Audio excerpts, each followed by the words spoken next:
Alright, would you look at that? Dirty desk. Lots been going on. Oh yeah.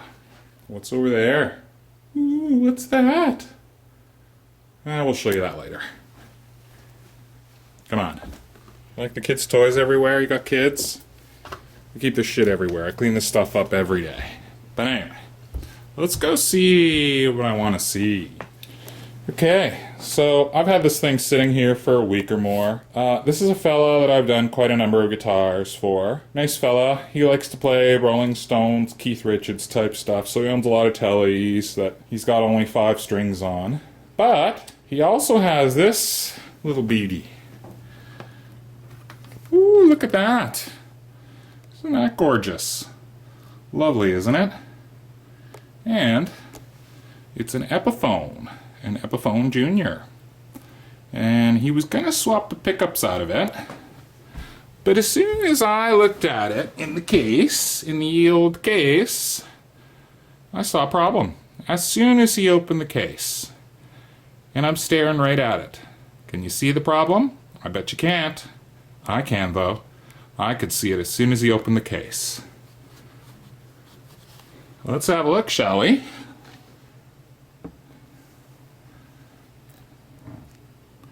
Can you see the problem now? Hey, can you see it? Ooh, look at that, she's twisted. Yep, twisted, twisted, it's twisted. This neck is twisted.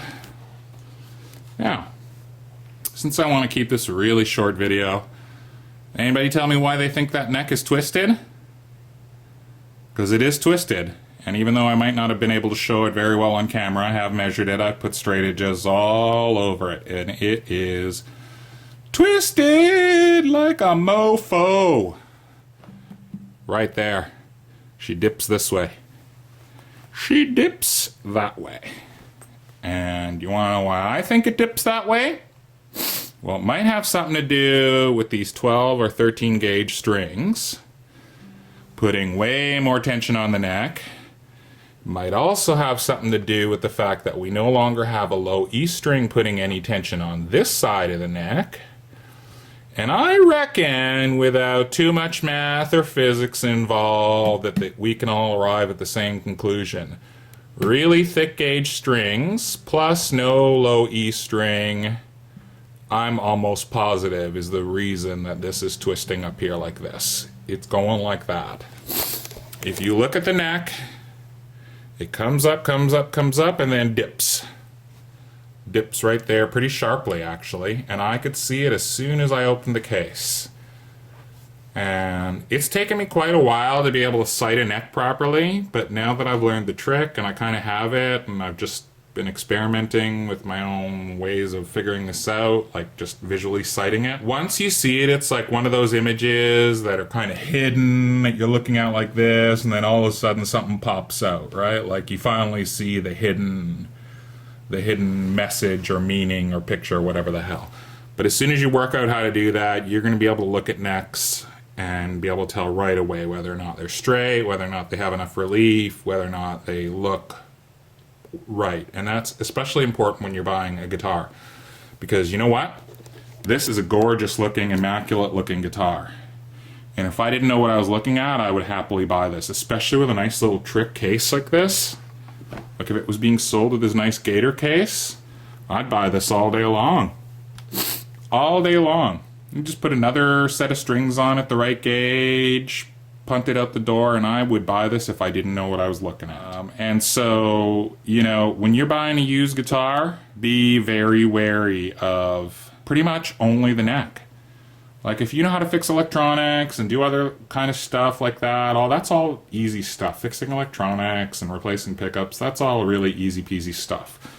When you start getting into necks that are twisted or not, or out of shape, or frets that are uneven, that stuff is hard to do. That stuff takes a while to learn to do properly, and I'm still totally learning to do that properly. With every fret job I do, I have to go back once or twice and, you know, clean up a few little areas. I'm getting better, but, you know, it's a skill. This shit, that's not a skill.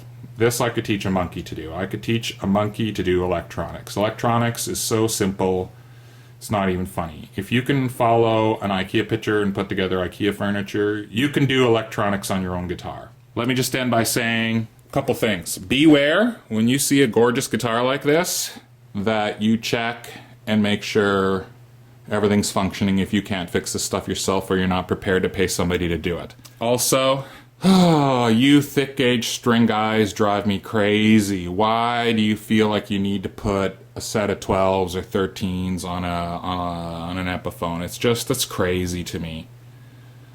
Like, the guitar wasn't designed this way, and if you're going to do this, you have a lot to consider before you just increase the gauge of the strings. You have to recut the nut properly. You have to make sure that the tension you're putting on the neck is taken into account at the bridge, with the relief. Like, there's a lot to consider when you increase the gauge of your strings. So for the minimal tone, tone advantage you think you're getting with thicker strings, or if you think you like the feeling of thick strings, it's not worth it. It's bloody not worth it unless you do it right. So I would recommend pretty much never putting strings that were not designed for your guitar on your guitar, unless it's a cheap POS that you don't care about and you're just experimenting. But honestly, it's not worth it. It's just not worth it. You think you're grabbing a $6-7 pack of strings and that's the only thing you got to do to make this work properly, and that is so wrong. So two things. Basically, if you're increasing the gauge of the strings on your guitar, be very wary of what you're doing to your guitar. Also be very wary of everything else you're affecting and everything else that needs adjustment. Bridge, relief, neck, nut. Like, it all needs adjustment. And the guitar is designed specifically from the manufacturer to accept a certain gauge of strings. It's like these morons who put the DONK wheels on their cars and then go down the road and, well, I think they look crazy, but also it screws up everything in their car. It screws up your transmission, it screws up your speed, and these guys, they don't take any of that into consideration. They just load it up with the biggest 34-inch wheels they can. And that, to me, this is the equivalent of DONK wheels. Putting thick gauge strings on your guitar. That's what it is to me. It's silly. Don't do it.